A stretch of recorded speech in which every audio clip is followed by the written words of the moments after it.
Hello and welcome to Connor Reviews, and today we are going to talk about Flower.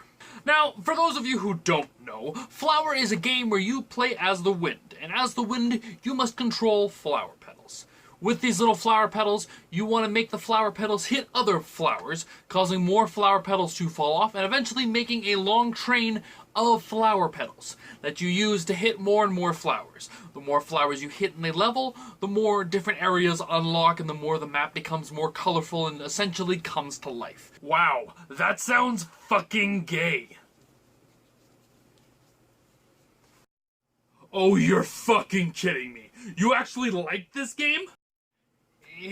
Yes, I did. Oh my god, how could you love a piece of shit like this? You're playing as the fucking wind moving flowers. How fucking idiotic could you be? Okay, just because I like this game doesn't mean I necessarily love it. Now, this game has received huge critical praise, which I may stand alone here, but I truly think this game doesn't deserve it. Don't get me wrong, this game is no Bully or Duke Pup. It's no masterpiece, like I would argue Journey is. Let's start out with talking about the one thing I actually did like from this game, and that is the scenery. My god, did I love the scenery.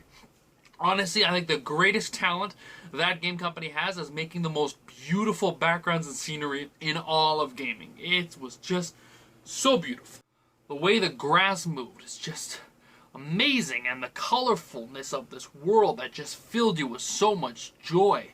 The way they're able to just play with the background, the images in the background, to really play with your moods and make you change your feelings. Now, yes, I know most game companies should be doing this. It's a background. Obviously, people understand that it does change the way things look, but they're just, god damn it, that game company is just so good at it. Now, in most games, well, hell, in TV and movies for that matter, the background is never the focus of the game. It's the situations, what's going on, it's the gameplay. We're focusing on what's going on in the story, not necessarily what's going on in the background. While yes, the background is important, it's never the main focus of the game. The actors and situation is. People don't watch 12 Angry Men for the windows in the background. They watch it to see what the main situation is, what the men are talking about. But what makes games like Flower, and most of the games done by that game company, is the fact that the situations itself aren't the main focus. The main focus of these games aren't the story, and they're not necessarily the gameplay. It's about playing with your emotions. In this game company, their big focus is putting a lot of things into emotion. And one of the ways they do this with most of their games is minimal gameplay. Now, yes, there's gameplay in it, obviously, but they don't have an incredibly complex gameplay to it. They want to keep the gameplay as simple as possible, allowing you to really focus more on things that are going on. The backgrounds, just the game itself, which in a sense works, lets you focus on the things that are going on in the background so that you can get sucked into this beautiful world that they have created. With also leaving the gameplay as simple as it does, they can put a lot more time into making the backgrounds just so damn beautiful. See, but here's the problem. They went way too simple on the gameplay with this game. See, Journey, while having an absolutely intoxicating background to just spend all your time looking at, they added a little bit more complex gameplay. By no means is it hard. It is still incredibly easy, but they made it a little bit more complex, which is the problem that Flower has. Journey itself has some amazing gameplay with some absolutely amazing worlds to look at, while Flower has an amazing world to look at with okay playing abilities. I found myself throughout this game getting very bored very fast. Hell, honestly, the only thing that really kept me going through this game was the background and how beautiful it was. They did such a wonderful job on the way this world works, but not enough for the gameplay. So the gameplay, being as boring as it was, ended up sucking you out of the world, no longer letting the game play with your emotions because you're just bored. You no longer wanted to keep playing, which didn't seem like their intent. So because of that, obviously, when you beat the game, what's the point of going back and playing it again? Hell, even for some people, I can understand them not wanting to even beat the game because it can get very boring very quickly. Now, the other part of this game I didn't like was the story side of it. Now, while Journey had a very, very basic story, least had a story of some sort. The story, while being entertaining enough to keep you obviously entertained, left a lot of things unanswered, which in a way was good, because leaving it unanswered leaves you to think and question, what is it? And you're trying to think of answers, a way to fill in the questions, and then you think so much about this game that you decide, I need to go back and replay this again. Maybe they did leave the answers and I just didn't notice it. Which is good. You don't need an overly complex story, just enough to keep you questioning and guessing. But Flower doesn't have that. Doesn't even really have a story. So, the story is not existent at all, and the gameplay is boring. Kind of leaving you for no real reason to go back and play this game. It's one thing that kind of makes Journey such a great game in comparison.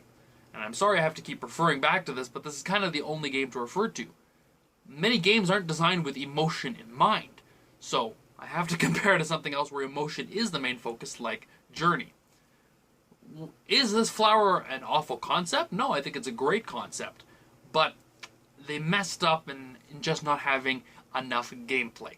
That's a big difference right there. If they had a little bit more gameplay, not an incredible amount, making it super complex, because that would take away from the ability for them to play with your emotions, but just enough to keep you entertained. And if they added a story, again, not a super over-the-top complex story. Journey's story is the most basic cookie cutter story on the planet, at least from what I can gather from it. But it's perfect. It's just what you need. A very simple story that people can relate to and maybe still have questions about. This didn't really have that. So all in all, it's just a beautiful background with okay game playability. And I don't necessarily consider that a masterpiece in gaming. Was it a good attempt? Yes.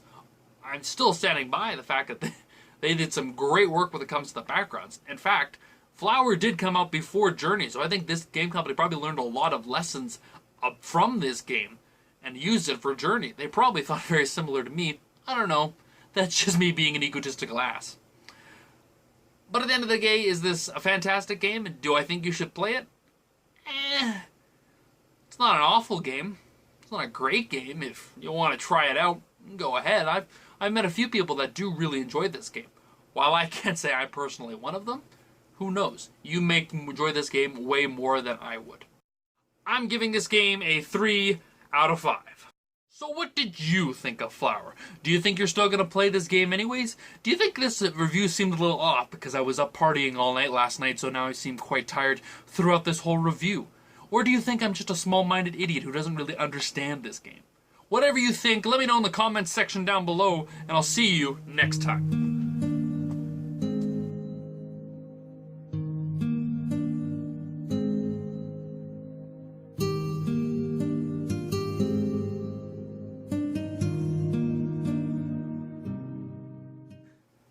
You know, Flower was considered the spiritual sequel to Flow.